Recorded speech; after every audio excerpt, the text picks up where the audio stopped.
हम इन द्रव्यों के गुणों की चर्चा करते हुए कुछ ऐसे द्रव्य हैं जो हमारे भारतवर्ष के रसोई में कई कई परिवारों में नहीं होते हैं पर औषधि के रूप में गुणकारी है। आज कुछ एक दो द्रव्यों की भी चर्चा करेंगे। उसमें से जैसे एक प्याज है, लहसुन है। तो प्याज की यदि मैं बात करूं तो प्याज का एक औषधीय प्रयोग बहुत अद्भुत प्रयोग है।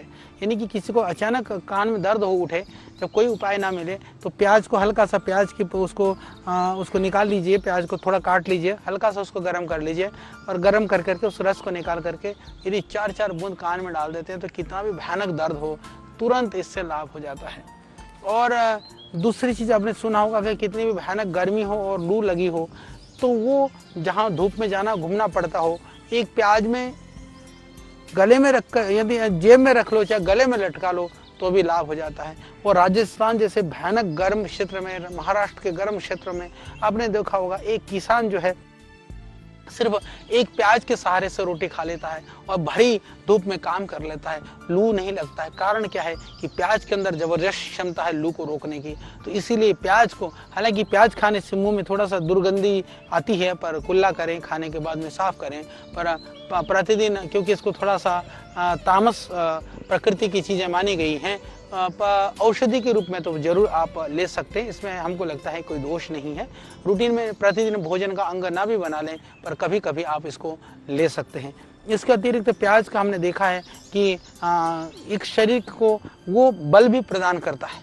प्याज जो है बल प्रदान करता है। कुछ ऐसे प्रयोग हैं आयुर्वेद के अंदर, यदि प्याज को, सफ़ेद प्याज को दूध में उबाल करके, दूध में यानी उसको पका करके फिर उसको थोड़ा ठंडा हो जाने के बाद में उसको पेस्ट बना करके सुखा करके यदि आप प्रतिदिन मिश्री मिला करके एक एक चम्मच ले लेते हैं दूध के साथ में तो उसको बहुत पौष्टिक माना गया है, बहुत ताकतवर माना गया है। तो प्याज वह शक्ति भी देता है, ताकत भी प्रदान करता है। इसीलिए एक एक हमारे जो किसान भाई, गरीब किसान भाई, किसान मजदूर गरीबों के लिए प्याज वह एक अमृत से कम नहीं है। उस एक प्याज को कूट करके नमक डाल करके उसके सहारे रोटी खा करके वो जीवन को काटते हैं। तो प्याज एक भोजन ही नहीं है, एक औषधि भी है। जैसे मैंने बताया, गर्मी को बचाने के लिए, लू को टांगने के लिए और अनेक तरह के बैक्टीरिया और वायरस को ख़त्म करने के लिए भी हमारे यहाँ बहुत ही अद्भुत माना गया है कि कहा कि घर में पोटली बना करके यदि घर के बाहर टांग दें तो उसमें से होकर के फिल्टर होकर के यदि हवा चली जाती है तो भी वो अनेक तरह के बैक्टीरिया और वायरस से बचाता है, बच्चों को भी बचाता है। और जिसको जैसे चेचक हो जाता था, छोटी माता, बड़ी माता, या कई बार खसरा हो जाता था, ऐसी स्थिति में आप एक एक चम्मच प्याज के रस को निकाल करके उसमें 2-3 काली मिर्च और थोड़ा सा उसमें मिला करके यदि 2-3 दिन पिला देते हैं तो उसमें पूरा लाभ हो जाता है। और इतना अद्भुत है कि बाद में निशान भी नहीं रहते हैं। और यदि कच्चे प्याज को काट करके उसको गर्म कर करके फोड़े में बांध देते हैं तो ये तुरंत फोड़े में जो दर्द हो रहा होता है दर्द में भी आराम हो जाता है, बाकी फोड़ा भी जल्दी से पक जाता है और इसको पक करके जो उसके पस है, जो मवाद है, वो भी आराम से निकल जाता है। और पेट के दर्द होने पर आपको प्याज का रस निकाल लीजिए, कूट करके फटाफट उसमें नींबू का रस मिलाइए, नमक मिला करके तुरंत पिला दीजिए। थोड़ा सा चाहे तो उसके ऊपर गर्म पानी पिला दीजिए, तुरंत आराम। यानी प्याज का रस और जो है उसके साथ में नींबू, पेट में तो दर्द बाहर, एकदम लाभकारी है। डाइजेशन के लिए, पाचन प्रक्रिया के लिए भी, जैसे हमने बताया कि सलाद के रूप में भी अदरक के साथ में यदि आप प्याज और अदरक लेते हैं, हालांकि प्याज खाने के बाद में आप अदरक के साथ खाते हैं तो थोड़ा उसका दुर्गंध कम फैलेगा। जैसे मूली है, मूली की भी मैं यदि बात करूं तो बहुत ही अद्भुत है। हालांकि मूली हम उसको रजोगुणी तमोगुणी नहीं मानते हैं, पर मूली का एक अवगुण है, वो खाने के बाद में जब ढकारें आती हैं तो बराबर वाला परेशान हो जाता है। तो मूली खा करके भी यदि आप अदरक खा लेते हैं तो वह मूली की ढकारें कम होती है। और मूली बहुत ही लाभकारी है। यदि क्योंकि वो रसोई की हम बात कर रहे थे तो मैं मूली की थोड़ी सी चर्चा कर लूँ। जिनको लीवर में प्रॉब्लम है वह भी यदि आप मूली सलाद के रूप में खा सकते हैं। मूली का सेवन प्रातः और मध्याह्न को बहुत सर्वोत्तम माना गया है। जिनको मूली के साग, क्योंकि आजकल कई लोग केमिकल पेस्टिसाइड डालते हैं तो उस स्थिति में मूली की पत्तियों का सेवन नहीं करना चाहिए। पर यदि जैविक रूप से उगाया हो तो मूली के पत्तियों का भी आप सब्जी बना करके, भाजी बना करके खा सकते हैं। तो मूली भी बहुत ही लाभकारी है। और प्रतिदिन यदि आप मूली का, तो इतना तक भी हमने प्रयोग देखा, मूली को काट करके चांदनी में, जैसे अभी मौसम ठीक है, यदि पोल्यूशन नहीं है तो खुले में रात को रख करके भी छत में, और सुबह उससे 2 मूली को भी यदि खाली पेट चबा चबा करके खा लेते हैं तो आपके लीवर के लिए बहुत ही लाभकारी है। रसोई घर में बहुत सारे द्रव्य, सारे औषधीय गुणों से परिपूर्ण है, पर ध्यान रखना सिर्फ थोड़ा सा लेने की विधि, लेने की मात्रा, लेने का समय, ये आपको ध्यान रखना है। रसोई में आपके पास मान लीजिए खीरा ककड़ी है, दिन में खाते हैं, सुबह खाते हैं, कहते हैं सुबह का खीरा हीरा, रात को खीरा पीरा, तो वही खीरा सुबह खा लें तो पेट के लिए अच्छा है, रात को खा लें तो जा करके आपको नींद हराम, कफ बलगम बनाएगा, सर्दी को, ठंड को बढ़ाएगा, सर्दी जुकाम को बढ़ाएगा। तो वो ध्यान रखने की आवश्यकता है। यही तो विज्ञान है, यही तो आयुर्वेद है कि आपके घर में जो द्रव्य हैं, किस द्रव्य का किस समय पर प्रयोग करना है, ये बहुत ही महत्वपूर्ण है। तो लहसुन की भी मैं बात करूंगा, तो उससे पहले मेरे को एक कहानी याद आ रही है, मैं आपको कहानी सुनाना चाहता हूँ। कहानी यह है कि वो ऋषि दयानंद अपने सत्यार्थ प्रकाश में लिखते हैं कि जो बुद्धिमान सेवक है वो कैसा होता है। कहा कि एक उसके मालिक ने कहा सैंधवम मानय, उसने कहा तो बोले बुद्धिमान सेवक देखेगा कि वो क्या कहाँ जाने वाला है। मालिक यदि खाना खाने के लिए बैठा है और वो कहता कि संधवम मानय, कि संधव को ले आओ, तो वो लाएगा नमक को। ये कहेगा कहीं जाने के लिए तैयार होकर के खड़ा है, वो कहेगा संधवम मानय, तो वो घोड़े को लेकर के आएगा। इसी तरह से कौन सा द्रव्य है, वो कब प्रयोग करना है, किस नाम से किस द्रव्य का ग्रहण करना है, ये दोनों ही बातें, नाम से द्रव्य का ग्रहण हो चाहे समय से द्रव्य का ग्रहण है, ये बहुत ही महत्वपूर्ण है। तो मैं बात कर रहा था कि सही समय पर सही द्रव्य का सही मात्रा में प्रयोग, यह बहुत ही लाभकारी हो सकता है और हर द्रव्य हमारे लिए औषधि का काम कर सकता है। बात करें हम लहसुन की, लहसुन को यदि थोड़ी बड़ी बड़ी पोतियों को लेकर के या एक पोती लहसुन को लेकर के उसका छिलका उतार करके रात को आप यदि पानी में भिगो देते हैं, प्रातःकाल खाली पेट ले लेते हैं, तो वो कोलेस्ट्रॉल में, हृदय रोगों में, जॉइंट्स में काम करेगा। जो लहसुन लगातार खाते हैं उनके शरीर में से थोड़ी बदबू आती है, तो इसमें यदि आप लहसुन को भिगो करके उस पानी को फेंक करके लहसुन यदि इस तरह से खाते हैं तो उससे बदबू भी नहीं आती है। तो जिनको हाइपरटेंशन है, ये हार्ट की प्रॉब्लम है या जॉइंट्स पेन है, वो इस तरह का प्रयोग कर सकते हैं। और लहसुन का दूसरा जो लाभ है वो अत्यंत वात शामक है। वात शामक होने की वजह से उसका बाह्य प्रयोग भी, यदि 50 ग्राम को लहसुन को कूट करके 100 ग्राम से लेकर 200 ग्राम का जो तेल है, तिल का तेल हो चाहे जैतून का तेल हो चाहे सरसों का तेल हो, इसको पका करके यदि आप रखते हैं, अच्छी तरह से पका करके, फिर जब वो जल जाए, काला हो जाए, उसको छान करके तेल को रखते हैं, तो जहाँ शरीर में सूजन है, दर्द है, यही एक बहुत ही अद्भुत और बहुत ही अच्छा प्रयोग है। और इसी तेल को आप कान दर्द में, कान में भी डाल सकते हैं। और ये जहाँ पर ऑक्सीजन की कमी है वहाँ पर भी लहसुन काम करता है। वो तो ताबीज़ की तरह से गले में लटका करके रखने से भी राहत मिल जाता है। तो इस तरह से जो लहसुन है वह पौष्टिक भी है, वात शामक भी है, शोधहारी भी है, और हमारे शरीर की जो पूरे जो नर्वस सिस्टम है उसको भी ताकत देने वाला है। क्योंकि बहुत सारे द्रव्यों की हमने बात की, चर्चा की, अब हम कुछ और द्रव्यों की बात करते हुए फिर कुछ सामूहिक प्रयोगों के विषय में बात करेंगे, क्योंकि मैं चाहता हूं कि इन विषयों में आप बहुत सावधान रहें, जागरूक रहें। अब हम घृत कुमारी की बात करें, मान लो सब जानते हैं कि एलोवेरा पीने से लीवर ठीक रहता है, डाइजेशन ठीक रहता है, एलोवेरा पीने से चेहरे पर ग्लो आ जाता है। पर मैं आपको बताना चाहता हूँ, यदि इसको एलोवेरा को ताजे एलोवेरा मिले तो उसको काट करके उसके बाहर के पत्तों को अलग करके जो बीच का जो गुद्दा होता है ना, उसको सब्जी की तरह से पका करके भी खा सकते हैं। वो अच्छा लगता है, उससे वायु विकार है, संधिवात है, पेट के रोग है, लीवर की प्रॉब्लम्स हैं, वो भी दूर हो जाती है। क्या ये आपको पता था? ये बहुत ही लाभकारी है। और कटे हुए जले हुए स्थान पर यदि एलोवेरा को जेल या उसका रस निकाल कर लगा देते हैं तो फोला नहीं पड़ता है, ब्लड रुक जाता है, जख्म जल्दी भर जाता है, झाई को भर देता है। और आपको तो पता है 4 चम्मच एलोवेरा का जूस, 2 घूंट जो है वो एलोवेरा आपके लिए, पेट के रोगों के लिए, शरीर के विकारों के लिए बहुत ही लाभकारी है। और एलोवेरा जेल पतंजलि ने पहली बार भारतवर्ष में इस तरह की परंपराएं शुरू करी और हमें गर्व है।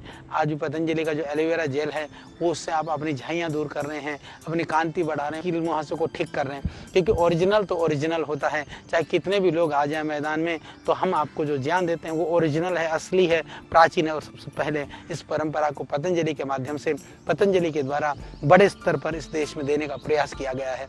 इसीलिए जो आयुर्वेद यदि हमारे भारतीय संस्कृति, हमारी भारतीय ऋषि परंपराओं का मूल है, तो पतंजलि उस मूल को स्थापित करने वाली मूल संस्था है। इसको आपको कभी नहीं भूलना है। इसलिए पतंजलि को जितनी आप ताकत देंगे, हम इस नॉलेज को, वैज्ञानिक नॉलेज को, प्रामाणिक नॉलेज को, आयुर्वेद की नॉलेज को प्रतिदिन आप तक हम पहुंचाने का प्रयास करेंगे। जैसे हाथ पैरों में जो यदि रुस्कता भी आ जाए तो एलोवेरा जेल लगा लीजिए, तुरंत लाभ हो जाता है। झाइयाँ हो या किसी तरह से निशान हो, वो भी मिट जाते हैं। और हमने जैसे कहा कि दालचीनी का थोड़ा पाउडर है, 1 चम्मच शहद। अब कुछ मैं आपको मिश्रित प्रयोग, क्योंकि यदि मैं शहद की बात करूं तो शहद आप जानते हैं कि बहुत ही लाभकारी चीज़ है। तो इसमें दालचीनी में थोड़ा सा शहद मिलाकर यदि आप प्रयोग करते हैं, इससे रोग प्रतिरोधक क्षमता की वृद्धि हो जाती है। जुकाम और साइनस में भी ये लाभकारी है, हृदय रोगों में भी लाभकारी है। और आंखों की ज्योति भी बढ़ानी हो तो यदि गाजर का रस निकालिए, गाजर का रस 1 गिलास में थोड़ा सा 1 चम्मच शहद मिलाइए, आप प्रतिदिन ले लीजिए तो अद्भुत है। सर्दी जुकाम में शहद में थोड़ा अदरक का रस मिला करके ले लीजिए, लाभकारी है। काली मिर्च, शहद और अदरक का रस लेने से भी इससे खांसी में, श्वास में, बलगम में, कफ में एकदम लाभ हो जाता है। और यदि रक्तचाप के नियंत्रण के लिए थोड़ा सा प्याज का रस निकालिए, उसमें थोड़ा सा शहद मिलाइए, वह भी बहुत ही लाभकारी है।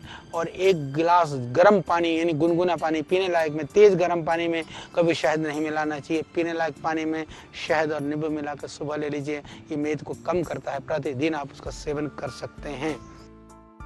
और रोज 1 चम्मच यदि शहद का सेवन करने से ऐसा माना गया है कि मनुष्य की जो आयु है वो लंबी होती है, जिंदगी जो है स्वस्थ रहता है। तो ये कुछ द्रव्य थे जो मुझे एकदम याद आए, हमने उसको आपको बताने का प्रयास किया है। अब हम कुछ प्रयोग हैं जो मेरे दिल और दिमाग में एकदम जोर मार रहे हैं कि जो मैं आपको जरूर बताऊं। तो अभी कुछ हम प्रयोगों को और बताएंगे आपको, तो ध्यान से सुनिएगा। जैसे 2-3 ग्राम दालचीनी है, उसमें 2-3 लौंग डाल करके चाय की तरह उबाल करके, आधे ग्राम से 1 ग्राम दालचीनी ले लीजिए और 2-3 लौंग ले लीजिए। उसको बिल्कुल चाय की तरह से उबाल लिए, उबाल करके आप चाय की तरह से गरम पीजिए। हृदय की धड़कन बढ़ी हुई हो, हृदय में एंजाइना दर्द हो रहा हो तो एकदम लाभ हो जाता है। और ये प्रयोग आपके वायरल प्रॉब्लम में भी हेल्प करता है, सर्दी जुकाम कफ में भी हेल्प करता है। और इसी तरह से दूध के लिए कई बार लोग कहते हैं मिल्क मसाला इलायची है, दालचीनी है, सौंठ है, इसका पाउडर करके आप रख लीजिए।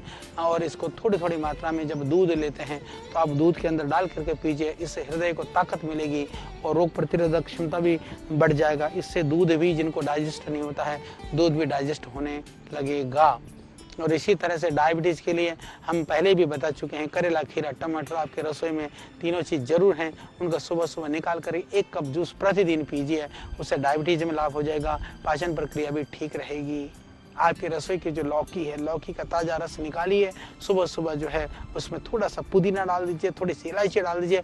और आपको बहुत स्वाद चाहिए, छोटे बच्चे लौकी को पसंद नहीं करते हैं, तो 1 सेब का भी जूस उसमें निकाल करके डाल दीजिए। सेब और लौकी का जूस ये अद्भुत है आपको हार्ट की प्रॉब्लम के लिए, इंडाइजेशन के लिए, एसिडिटी के लिए, पाचन प्रक्रिया के लिए। पर ध्यान रख लीजिएगा, यदि सर्दी का मौसम है, आपको ठंड है, तो थोड़ा सा अदरक का रस या थोड़ा सा सौंठ निकाल करके पी लेना, मिला करके पी लेना। ये कोलेस्ट्रॉल को भी कम करता है, लौकी का जूस। और ये जो एप्पल का जूस है, वो अभी रिसर्च हो चुका है कि हार्ट के लिए भी अत्यंत लाभकारी है।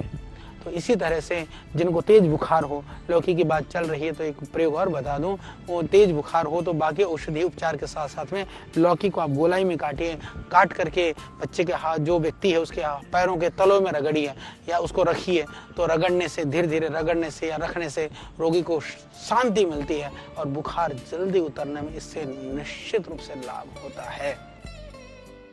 और जिनको रक्तल्पता हो, एनीमिया हो, आजकल तो लगभग बहुत लोग पीड़ित हैं, अनार से बहुत लाभकारी है। उसके साथ में रसोई में है पालक का रस निकाल करके, चुकंदर है, चुकंदर का रस पीने से तुरंत लाभ हो जाता है। और आप उसको उचित मात्रा में पिला करके जितना डाइजेस्ट हो पाए, जितना ठीक से हजम हो पाए, उतना आप उसका प्रयोग करिए। और जिन लोगों का पेट ठीक से साफ ना होता हो, उसके लिए भी रसोई घर में पपीता है, पपीते का सेवन ज़्यादा कराइए। जो पपीते का सेवन ज़्यादा करेंगे उसका पेट साफ होगा, उससे लीवर भी ठीक रहेगा। और जिनको ताकत चाहिए, क्योंकि आप कहेंगे जी रसोई की तो सारी कहानी आपने बता दी, हमको ताकत के लिए तो कुछ बताया नहीं। ताकत के लिए सुन लीजिए, 5-7 बादाम ले लीजिए, 2 अखरोट ले लीजिए और 4-5 काली मिर्च को रात को भिगो दीजिए और भिगो करके सुबह अच्छी तरह से पीस करके आप चबा चबा करके अच्छी तरह से खाइए। ये सेहत और याददाश्त के लिए अद्भुत है। और इसके अलावा मैं आपको और बता देना चाहता हूँ, 8-10 मुनक्का या किशमिश भी ले सकते हैं। किशमिश ले लें तो थोड़े ज़्यादा ले लें, 15 ले लें, 4-5 अंजीर ले लें और 8-10 बादाम को रात को भिगो करके सुबह प्रतिदिन उसको पीस करके चबा चबा करके खाते हैं तो ये अत्यंत लाभकारी है, बलकारी है और उदर रोगों के लिए यह बहुत ही हितकारी है, क्योंकि अंजीर जो है पेटों के लिए बहुत ही लाभकारी है। फिर और एक प्रयोग और बताना चाहता हूँ, मुनक्का और अंजीर को यदि दूध में पका करके रात को पकाइए, अंजीर आप 2 अंजीर डाल दीजिए, मुनक्का डाल दीजिए 5-7 और पका करके आप लेते हैं तो इससे बल की वृद्धि हो जाती है, पाचन प्रक्रिया भी ठीक हो जाता है। और इसी तरह से सर्दी के मौसम में यदि हम छुआरा है, खजूर है, दूध में पका करके सेवन करते हैं तो भी ये बहुत ही लाभकारी है। आप कहेंगे जी ये पैसों वालों के लिए तो छुहारे भी मिल जाएंगे, बादाम भी मिल जाएगा, अखरोट भी मिल जाएगा, गरीब क्या करें। मैं बताना चाहता हूँ जिसको मैंने स्वयं ने वर्षों सेवन किया है, काले चने को आप रात को भिगो दीजिए, उसमें थोड़े से मूंगफली दाने भिगो दीजिए। मूंगफली लगभग आप समझिए कि एक मुट्ठी 5-10 ग्राम मूंगफली के दाने और करीबन 15-20 ग्राम, 20 ग्राम या 25 ग्राम, 30 ग्राम जितना आप खाना चाहते हैं, 50 ग्राम आप चने को भिगा दीजिए, 50 ग्राम चना और करीबन 10 ग्राम मूंगफली, इसको रात को भिगो दीजिए। भिगो करके सुबह इसको आप सुबह क्या करें, या तो आप उसको जैसे नाश्ते के समय पर खूब चबा चबा करके आराम से बैठ करके चबा चबा करके उसको खाइए, चबा चबा के खाइए। आप देखेंगे यह सस्ता भी पड़ेगा पर यह अद्भुत है ताकत के लिए। ये बहुत ही पौष्टिक को देने वाला, शक्ति को प्रदान करने वाला है कि चना जो है ये काला चना बहुत ही लाभकारी है। इसके अतिरिक्त यदि आपको डाइजेशन, इसके लिए जरूरी है कि आपको पाचन प्रक्रिया, पाचन सिस्टम ठीक होना बहुत ज़रूरी है। तो जिनका जो पाचन है वो ठीक हो तो वो इसका प्रयोग रेगुलर कर सकते हैं। इसके अतिरिक्त जो है चने के सत्तू बना करके, आप जानते हैं कि चने का सत्तू बिहार आदि क्षेत्रों में बहुत ही प्रचलन में है। चने का सत्तू, अब जैसे अब गर्मी का मौसम, जब गर्मी हो तो गर्मी के लिए जो है ये जौ के सत्तू जो है बना करके, यदि आप सत्तू के अंदर में बहुत शीतलता प्रदान करता है, आंतों को ताकत देता है, तो जौ और चने की जो सत्तू का सेवन है ये बहुत ही लाभकारी और बहुत निरापद और बहुत हल्का प्रयोग है। इसका आपको जरूर प्रयोग करना चाहिए। तो उसके लिए सत्तू जो खाने वाले लोग उनको सबको पता है। हाँ, ध्यान रखिए सत्तू का प्रयोग रात्रि को नहीं करना चाहिए। उसका प्रयोग, कई लोग रात को सत्तू खाते हैं, मैं निवेदन करूंगा आप दिन में और मध्याह्न में आप सत्तू को ले लीजिए। सत्तू को पानी डाल करके थोड़ा मीठा मिला करके भी ले सकते हैं, या सत्तू में छाछ मट्ठा मिला करके भी लिया जा सकता है, या सत्तू में थोड़ा सा आप दूध के साथ भी सत्तू ले सकते हैं। पर दूध के साथ जब आप सत्तू पीते हैं तो वो डाइजेशन में थोड़ा सा भारी हो जाता है, या जिनको कोलाइटिस है, एमाइसिस है, उनको पानी में सत्तू मिला करके लेना चाहिए। उसमें थोड़ा सा चाहे तो मीठा मिला दीजिए, या थोड़ा सा उसमें चाहे तो शहद मिला करके आप ले सकते हैं। और जिनको बहुत ज़्यादा गर्मी लगती है उनके लिए मैं बताना चाहता हूँ, थोड़ा सा सत्तू ले लीजिए। सत्तू विशेष करके जौ का सत्तू हो चाहे चने के हो, उस सत्तू के अंदर में आप मिला दीजिए थोड़ा सा शहद और मिला लीजिए, घोलिए पानी, बिल्कुल पतला बना करके उस पतले सत्तू को आप यदि पीते हैं तो ये बहुत ही मुतरल भी है, ये गर्मी को शांत करने वाला है, दिमाग को ठंडक पहुंचाने वाला है, ये पौष्टिकता को प्रदान करने वाला है, ये बहुत ही लाभकारी है। इसके अलावा एक चीज़ और है, जो दूध का सेवन आजकल कईयों को अनुकूल नहीं पड़ता है, दूध की जगह पर कोई अल्टरनेट चाहते हैं, तो उनके लिए मैं एक सरल प्रयोग बता देना चाहता हूँ कि वो हो ये ताकत भी आ जाए और नाश्ते का भी काम हो जाए। उसके लिए थोड़े से बादाम, जैसे 4-5 बादाम, थोड़े से जैसे हमने बताया पहले कि आप उसमें अंजीर ले लीजिए, थोड़े से आप मुनक्के ले लीजिए, और उसमें जो अलसी होता है, अलसी जो फ्लैक्स सीड जिसको बोलते हैं, फ्लैक्स सीड का आजकल बड़ा फैशन सा भी चल रहा है, बहुत महंगा नहीं है। अलसी हम पहले से प्राचीन काल से उगाते रहे हैं। 1 चम्मच लगभग उसको लेकर के उसको रात को आप पानी में भिगो दीजिए, सब चीज़ को। सुबह उसको मिक्सी में या सिलबट्टे पे उसको इतना पीसिए कि बहुत अच्छी तरह से पीसने के बाद में जब आप उसको बारीक छन्नी से छानिए, और फिर जो बचा हुआ है उसको फिर पीसिए, फिर बारीक छन्नी से छानिए, आप देखेंगे आपका 1-1.5 गिलास दूध जैसा बन जाएगा वो। ये अलसी और ये बादाम का दूध है, ये आपको बहुत शक्ति प्रदान करेगा, बहुत ताकत देगा। तो इसका आप सेवन कर सकते हैं। तो इस तरह से जो आपके रसोई के घर के अंदर में अनेक विविध तरह के पदार्थ हैं, विविध तरह की साग सब्जियां हैं, विविध तरह के मसाले हैं, और इन मसालों का सेवन प्राचीन काल से ही, मसाले वास्तव में वो स्वाद के लिए तो थे ही थे, मसाले सेहत के लिए भी थे।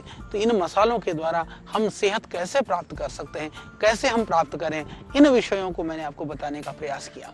तो आपके रसोई में जितने भी द्रव्य हैं, हमारी जड़ी बूटी रहस्य एक पुस्तक है, उसके अंदर हमने विविध तरह के मसालों के गुणों को वर्णन किया है। इसके अतिरिक्त अभी जब हम आयुर्वेद की इन सब कड़ियों में जो बात कर रहे हैं, तो मैं आपसे निवेदन करूंगा इस पूरी श्रृंखला को, पूरी जितने भी जो ये इसकी कड़ियां हैं, उन सब कड़ियों को आप देखिए, क्योंकि न जाने कौन सा ज्ञान जो आपके लिए काम की चीज़ हो वो कब आपको सुनने को मिले और जानने को मिले।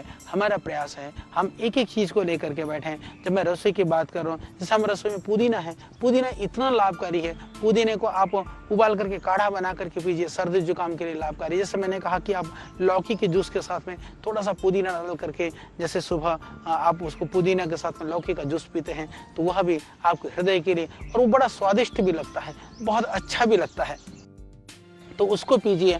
तो ये रसोई के अंदर जो द्रव्य हैं, हल्दी के विषय में मैंने आपको बताया कि किस तरह से वो अत्यंत लाभकारी है। तो इस तरह से आप इन विविध तरह के द्रव्यों का उचित मात्रा में प्रयोग करिए। ये तो हमने एक एक द्रव्यों के विषय में चर्चा की। फिर अब हम बात करेंगे, इसके बाद में भोजन के विषय में हम बात करेंगे, किस आहार के साथ में क्या लेना चाहिए, कौन कौन से आहार विरुद्ध पदार्थ हैं, कि क्या संयोग में कौन कौन सी चीज के साथ क्या लेने से गुण बढ़ता है, किसके साथ क्या लेने से हानि हो सकती है, इन विषयों में भी हम चर्चा करेंगे। ये भी एक महत्वपूर्ण बात है, क्योंकि कई बार ऐसा होता है हमको पता नहीं होता है, हम सोचते हैं बहुत लाभकारी है, ये भी तो लाभकारी है, हम साथ में क्यों ना खा लें। कभी कभी जो है वह योग विरुद्ध होने से, आपस में जो है उनका गुण विरुद्ध होने से वो हमारे लिए हानिकारक भी चीज़ें हो जाती हैं।